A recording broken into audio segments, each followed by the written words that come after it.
Welcome to Luca is a Billionaire, where the only thing I invest in is your answers.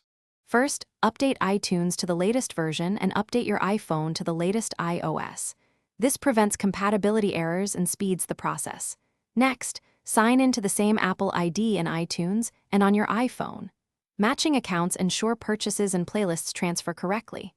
Finally, use a certified Lightning or USB-C cable to connect your iPhone for the first sync. A wired connection avoids Wi-Fi interruptions. After the first sync, you can enable Wi-Fi syncing if desired. Open iTunes and click the device icon to access your iPhone settings and content tabs. Select Music and check Sync Music, then choose Entire Library or Selected Playlists, Artists, Albums, and Genres.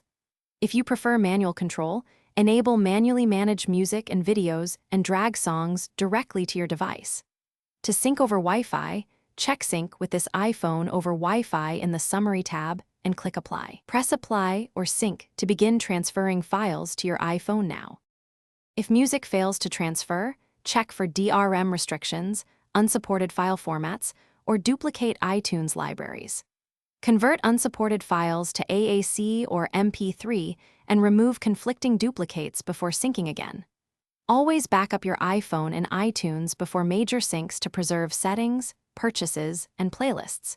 If you use iCloud Music Library or Apple Music, disable the cloud sync on the device to allow local transfers. Finally, reboot both.